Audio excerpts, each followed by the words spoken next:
Voces Sociales Mexiquenses presenta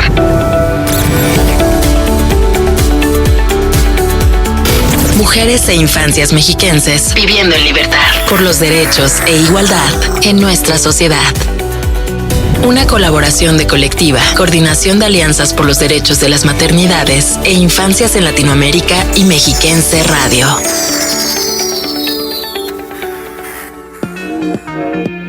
Muy buenos días, agradeciendo de manera sorora a todos los radioescuchas. En nombre de los integrantes de esta producción, les damos la más cordial bienvenida a este espacio de Voces Sociales Mexiquenses. Les saluda su servidora María José Huitrón en esta nueva transmisión a través de la señal de Mexiquense Radio y que tiene la intención de mover conciencias y brindar información a la sociedad con su programa Mujeres e Infancias Mexiquenses Viviendo en Libertad.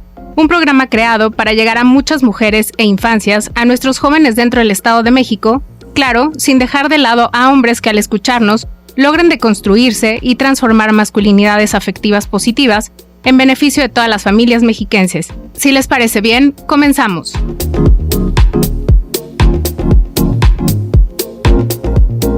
Mujeres e Infancias Mexiquenses viviendo en libertad. ¿Qué opinión te merece que 2 mujeres y un hombre participen en el próximo proceso electoral? Pues yo siento que es bueno que 2 mujeres estén participando, porque es ahí donde te das cuenta que ya hay democracia, que ya hay equidad de género, que ya están integrando más a la mujer, que ya está adquiriendo un rol más importante en la sociedad. Me parece que el que un hombre participe en el proceso electoral con 2 mujeres presenta una desventaja para las 2 mujeres, debido a que dentro de los rasgos de la comunidad rural aún existe la parte del machismo. Entonces creen que no puede una mujer gobernar el pueblo. Entonces para mí sería una desventaja. Me parece bien que en estas elecciones de los 3 candidatos 2 sean mujeres, ya que se puede demostrar que una mujer tiene la preparación y la capacidad para gobernar. Pues me parece un gran paso hacia nuestra democracia como país, y consideramos que históricamente o la mayoría de la población recuerda muchos procesos electorales con solo hombres participando. Entonces el hecho de que hoy sean 2 las mujeres en contienda y un hombre, bueno, a lo mejor la exactitud en la equidad, en la igualdad, diría que tendrían que ser 2 y 2. Sin embargo, en este comparativo histórico, pues hemos tenido muchos procesos electorales con solo la presencia de hombres. Entonces creo que eso es un muy buen paso para la construcción de esta nueva democracia en equidad de género. Me parece un avance significativo por el hecho de que haya mujeres. Considero que es un logro muy importante porque eso ayuda a que las mujeres puedan visualizarse en otras áreas en las que normalmente por el machismo y otras situaciones en México pues no se logran o no se puede hacer. Voces Sociales Mexiquenses. Arrancamos nuestra emisión de hoy escuchando las voces de algunas mujeres acerca del proceso electoral que se llevará a cabo en nuestro país el 2 de junio próximo. En nuestra pasada emisión hablamos sobre este tema y recibimos algunas llamadas y comentarios. Es por ello que, en esta ocasión, le daremos continuidad, además que se quedaron varias preguntas pendientes. Quiero agradecer a mi querido amigo, el doctor en Psicología Política, Carlos Rivera, egresado de la Universidad Iberoamericana, por regresar para hablar de la importancia de la participación de las mujeres en los procesos electorales y la política. Muchas gracias, Carlos. Muchas gracias por tus lindos comentarios, María José, y muchas gracias a las personas quienes se tomaron la molestia de llamarnos respecto del programa anterior. Pues déjame les platico un poco más acerca de él. Quienes no lo conocen, él es profesor e investigador de la Universidad de Berkeley en California y por parte de la Universidad de Essex en Reino Unido. Tiene un podcast con contenido muy interesante junto con uno de sus colegas. Pues Carlos, en esta ocasión, yo comenzaría por pedirte que nos hablaras de los perfiles psicológicos de las personas que ejercen su derecho a votar. Claro que sí. Permítame comenzar recordando algunos de los grandes rasgos de personalidad de los que hablábamos la transmisión anterior. Al igual que en la transmisión anterior, yo les pediría a las personas, quienes nos hacen el favor de escucharnos, que al tiempo que yo vaya describiendo estos rasgos, piensen en ustedes mismos y en cuáles de estos rasgos de personalidad detectan para sí, teniendo desde luego en cuenta que todos tenemos un poco de cada uno de estos rasgos, es decir, que si bien puede haber cierta dominancia de alguno de ellos, esto no quiere decir que los otros rasgos estén del todo ausentes. Los 5 grandes rasgos de los que hablé la sesión anterior son la apertura de la experiencia, es decir, un grado de curiosidad intelectual, una disposición a considerar nuevas ideas y experiencias, la escrupulosidad, es decir, la conciencia, la organización, una tendencia al cumplimiento de las leyes y a la autodisciplina. El tercero, que me refería yo a ti, es el de la extraversión, que es una tendencia a buscar estímulo en la compañía de otros, ser extrovertido, ser enérgico en lugar de ser reservado. Cuarto era la afabilidad, es decir, la amabilidad, la tendencia a ser prosocial, cooperativo, compasivo con los demás, en lugar de ser antagonista. Y la quinta era el neuroticismo, la tendencia a experimentar emociones negativas, ansiedad, depresión. Estos son los 5 grandes rasgos de personalidad, y a partir de aquí podemos responder a parte de esta interesante pregunta que tú me haces, que es cómo influyen estos rasgos de personalidad en que las personas ejerzan su derecho al voto. Y fíjate que esta pregunta es muy interesante y ha dado lugar a muchas investigaciones en psicología política, y hay algunos hallazgos que señalan que las personas con una alta apertura de la experiencia, es decir, con un grado, una disposición a considerar nuevas ideas, suelen ser más políticamente activas y a estar más dispuestas a participar en actividades políticas no convencionales, protestas, movimientos sociales.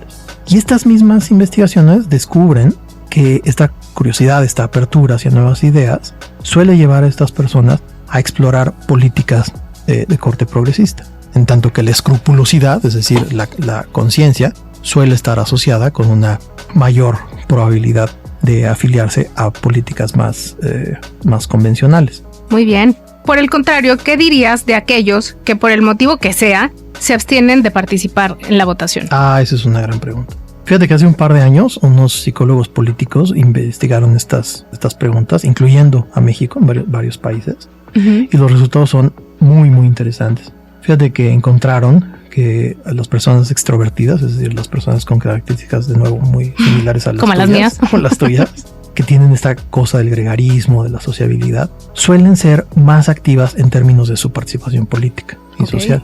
Y lo podemos comprobar contigo mismo. Sí. Contigo misma, perdón. ¿Por qué ocurre esto? Es decir, ¿por qué se da este fenómeno? Y bueno, pues esto es porque la sociabilidad individual, es decir, esta asertividad propia de los extrovertidos, los hacen mucho más propensos a involucrarse en la cosa pública, en campañas sociales, asistir a reuniones políticas. Es decir, la alta energía que tienen los extrovertidos también impulsa su participación en actividades políticas. Pensémoslo así, hay ciertas características individuales que se requieren para ser altruista, ¿no crees? Sí. ¿Quién es altruista? Pues quien puede serlo, pero no quien puede serlo en términos materiales o económicos, sino algo mucho más importante, mucho más profundo, que es en términos personales, individuales. Para decirlo en términos psicológicos, es aquel que tiene un yo lo suficientemente fuerte como para prestárselo a otro y seguir siendo el mismo. Wow, qué buena respuesta. Ahora, esto no todo es miel sobre hojuelas, desde luego. También hay un componente de narcisismo, de egolatría, que si lo piensas no es del todo descabellado. Es decir, sí necesitas tener una opinión muy alta. Rasgos, ¿no? Claro, necesitas tener una opinión muy alta acerca de ti mismo para pensar que de entre los 130 millones de mexicanos que somos, solamente tú eres capaz de resolver los problemas del país. Ok, no lo habían pensado así como a lo macro. Entonces, tienes mucha razón. Al tiempo que estas personas tienen dentro de sí una profunda resiedumbre, una muy importante fuerza psicológica que las lleva a sobreponerse a los obstáculos, a las muchísimas vicisitudes que tiene la vida y el entorno, es decir, tienen una alta tolerancia a la frustración, una capacidad de mora que les permite sobreponerse a estas condiciones, pues también tienen una resiedumbre personal que les ayuda. Ok, Carlos, ¿y qué sucedería si todas las mujeres que de acuerdo al padrón electoral suman 51.859.145 electoras, más que los hombres, que son poco más de 48 millones, y los jóvenes, que representan el 38% del padrón electoral, salieran a votar? Bueno, matemáticamente, pues una mayoría, pero eso es prácticamente imposible que ocurra. Es algo, es algo deseable, pero es algo improbable que ocurra. ¿Qué parecería en términos políticos? Bueno, pues habría mucha más atención a los temas que ellas están interesadas. Ok. Bueno, ahora si me lo permites, vamos a escuchar acerca de las mujeres en México que han sido las primeras en ocupar cargos de elección popular. Gracias, Carlos, por estar aquí conmigo. A ti por invitar.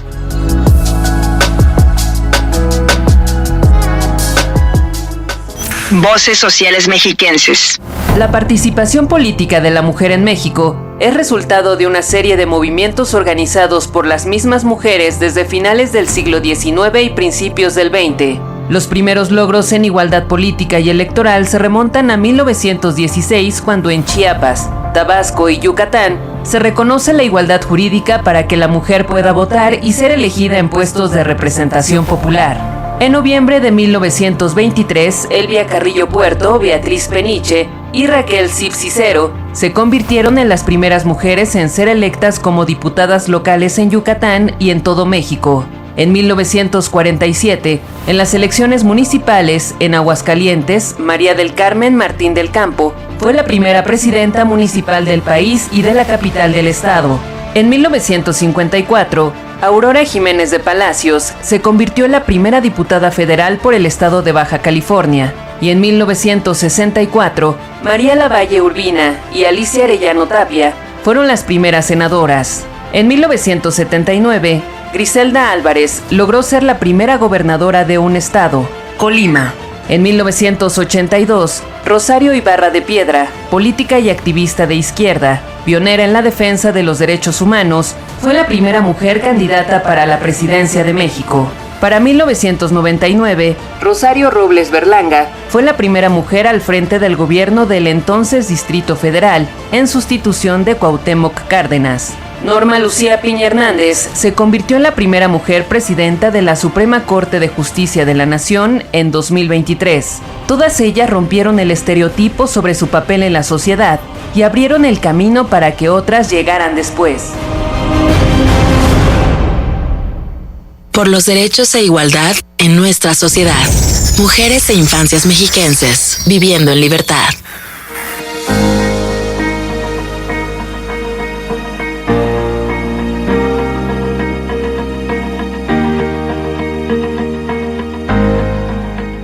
Estamos de regreso en Voces Sociales Mexiquenses. Les recuerdo que el día de hoy nos acompaña en esta cabina el doctor y docente internacional Carlos Rivera. Hablamos sobre la participación de las mujeres a ejercer su derecho a votar. Y bueno, Carlos, tú que eres experto en psicología política, ¿qué opinas acerca de los pretextos que ponen las personas para abstenerse a participar? Pretextos. Esa es otra buena pregunta. Fíjate que para responder esa pregunta hay que hablar del contexto. Y quizás lo primero que habría que mencionar es la apatía política. Algunas personas sienten que la política no es relevante para sus vidas, que su participación no tendría un impacto significativo. Esto se une con lo que decía yo hace un momento, en el sentido de que necesita cierta resiedumbre psicológica para participar en temas sociales. Y es precisamente esta indiferencia ante la cosa social, ante los otros, lo que nos puede llevar a la abstención. Pensemos en tantas personas quienes no se interesan ni siquiera en su entorno más inmediato, la calle que ellos habitan, el bache en el que caen todos los días. Los vecinos. Hace unos días tú me contabas que en tu vecindario tú eres quien reporta las fugas. Ay, sí, soy una pena. Los baches, las banquetas rotas. Las varillas en los topes que ponchan llanta. Sí. Pero ¿por qué? O sea, ¿por qué tú haces eso y no tú y no tu vecino de enfrente? Si ambos circulan por la misma calle, chocan en el mismo bache. Y tú dime. ¿Por qué pasa eso, no? Y ese es un elemento del cinismo político. Esto es el sentimiento de desconfianza que tenemos hacia los políticos, hacia las instituciones, hacia el sistema político en general. Y en ocasiones por buenas razones, es decir, históricamente ha habido razones para ello. Pero también hay algo en lo cual me gustaría detenerme. Y esto es que desde hace ya varias décadas, la política ha pasado a ser un espectáculo, un entretenimiento en sí mismo, un pasatiempo, más que una forma de recreación. Es decir, esto que estoy narrando que tú haces en tu vecindario, de participar y unirte. Si vemos las noticias o vemos podcasts, nos peleamos en Twitter y nos gusta porque nos entretiene, pero no pasamos a esto que tú haces, a la acción. A la acción. No nos involucramos con nuestros vecinos. Es cansado, ¿eh? Déjame decirte. Exactamente lo que iba a decir. No buscamos soluciones a nuestros problemas por razones muy válidas. No tenemos tiempo, porque es costoso. Pero también hay un fenómeno que se llama eficacia política, que se refiere a la creencia de los individuos de su capacidad en influir en el proceso político, que ellos no tienen esa capacidad. Eficacia política. Y eso es muy triste, porque habla mal de la residumbre interna, de la autoestima del ciudadano, que considera que su participación no tiene un impacto real, que lleva a la abstención, es decir, a una actitud. Sí, a lo mejor no lo hago. ¿Ya para qué, no? Sí, no le ven el caso. Oye, Carlos, y bueno, ¿cuál es el peso y la influencia del voto de los adultos mayores? ¿Salen ellos a votar? Ah, claro. Muy buena pregunta. Fíjate que quizá lo primero que habría que decir es que edad no es sinónimo de sabiduría, así como juventud no es necesariamente aparejada con conciencia. Pero también habría que descartar las imposibilidades físicas, médicas, de movilidad. Y a pesar de ello, a pesar de todas estas limitaciones que uno supondría que tienen las personas adultas mayores, lo interesante es que son precisamente ellos, las personas adultas mayores, quienes más participan en política, quienes más votan, quienes más se involucran en actividades cívicas, quienes más participan en el cuidado de su colonia. También tienen más tiempo, ¿no? Como que... Fíjate que ese es un mito interesante, porque no siempre es cierto que las personas adultas mayores tengan más tiempo. Es cierto que algunas de ellas están jubiladas, pero no siempre es así. Los datos del INE, por ejemplo, para la elección de 2021, nos muestran que de los grupos de edad, los que más participan son los de 18 años y después de 40 a 84. Que era lo que te decía la vez pasada, ¿no? Que era para mí, bueno, me acuerdo perfecto el haber ido con el INE por primera vez a votar, era como un logro. Exactamente. No voy a revelar aquí nuestra edad, pero tú y yo estamos en el siguiente segmento, en el de 40 a 84. Así es. Y esos segmentos tienen promedios muy superiores, pero muy superiores, ¿eh? O sea, te estoy hablando de que en 2012, por ejemplo, ese segmento de la población de 60 a 74 años llegó a tasas de participación del 74%. Alto. Altísimo. Ok.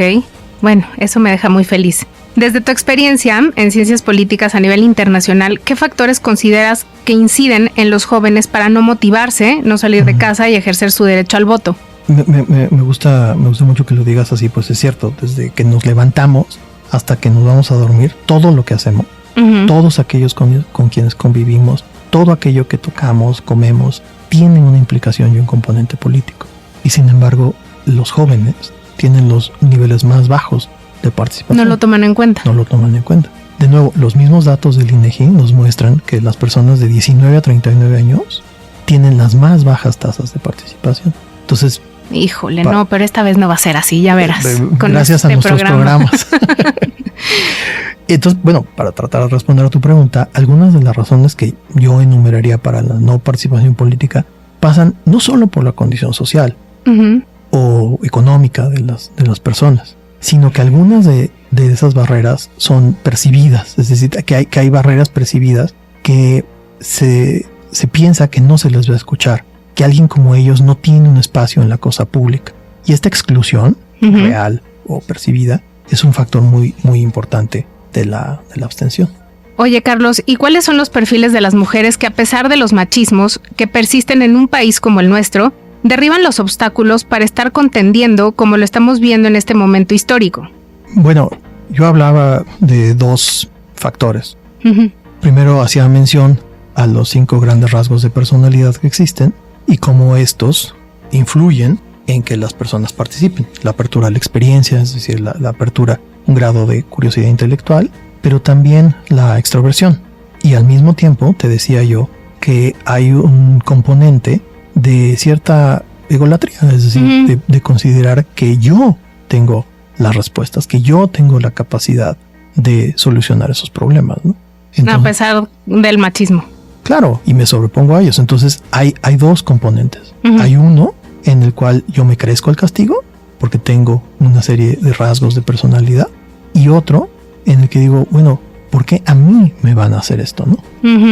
Y me rebelo. Entonces ese grado de egolatría, para describirlo de manera negativa, se transforma en un elemento positivo que lleva a la acción. Oye, Carlos, gracias nuevamente por haber estado con nosotros. ¿Te gustaría agregar algo más? Sí quiero agregar algo que la vez pasada dejé inconcluso y que tiene que ver con la participación política, particularmente de las mujeres, aunque no solo de ellas, pues este es un programa que se dirige a las mujeres. Y esto tiene que ver con la importancia que tiene que las personas involucren a sus hijas. También tiene que ver con las infancias, hecho. En la política, desde muy temprano, desde niñas. Tú misma lo haces con tus hijos, dándoles el ejemplo. La política y la participación ciudadana son cosas que por muchas razones están mal vistas en nuestra sociedad. Son actividades a las que se les frunce el ceño, que son incluso despreciadas. Se prefieren otras actividades, se privilegian otras funciones, otras acciones. Sin embargo, a mí me gustaría tener este espacio para argumentar en favor de la participación social. No necesariamente partidista, no tiene que ser a través de un partido político. De colores ni nada de esto. Pero sí de involucrarte con algo más que contigo mismo. Y particularmente para las niñas. Y digo niñas porque son quienes más se beneficiarán de ello. Pienso en mi sobrina María Emilia, quien tiene 6 años y es una de las personas más empáticas a quienes yo he conocido jamás. Ella tiene una bellísima capacidad para identificarse sinceramente con los demás, para compartir los sentimientos de sus amigas cuando sufren, cuando ríen. Y eso es algo que a mí me parece que la sociedad se podría beneficiar. Ser un poco más como mi sobrina María Emilia, en menos como los seres egoístas, utilitarios que nos han hecho creer que debemos ser. Sí, claro. Y finalmente quiero agradecer a la Radio Mexiquense por recibirme en este par de programas y a ti por ser la mujer amable, empática e involucrada políticamente que has sido durante tantos años. Ay, muchas gracias, Carlos. Muchas gracias. Bueno, pues ya hasta me chiviaste. Gracias, doctor Carlos Rivera, por estar con nosotros. Te invito a escuchar el siguiente sondeo que tiene que ver con la importancia de la participación de las mujeres en procesos electorales.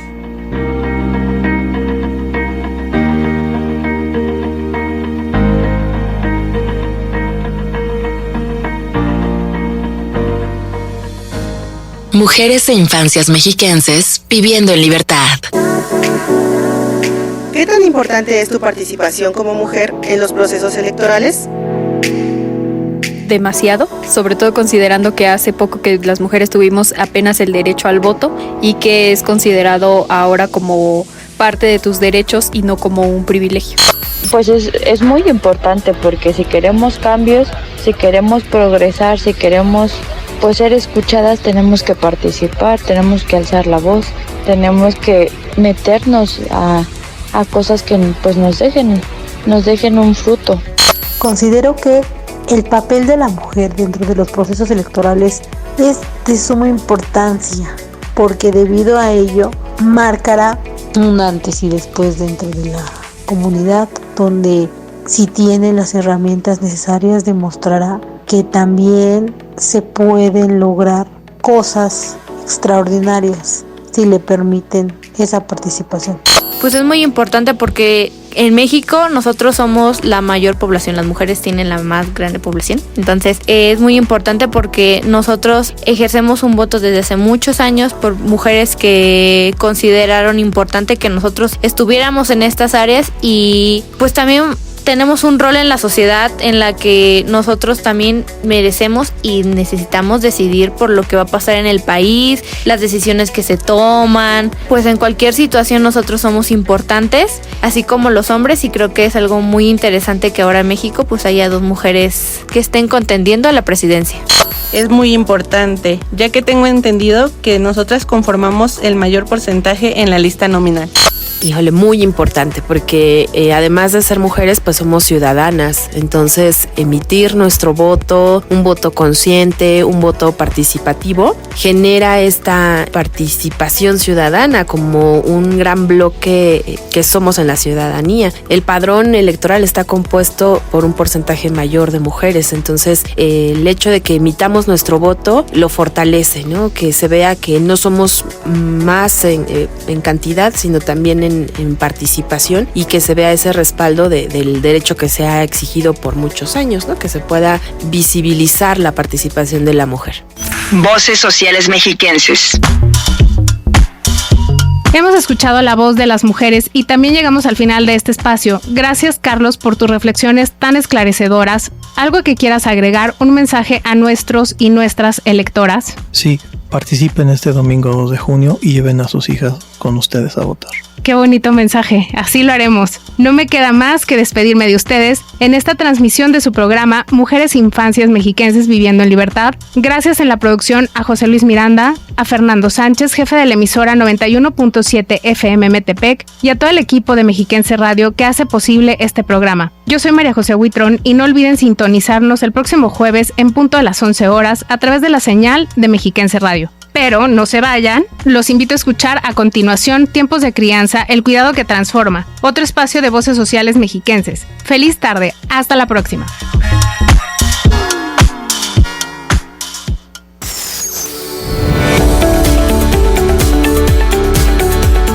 Mujeres e Infancias Mexiquenses Viviendo en Libertad es una producción de XHGEM 91.7 FM Metepec.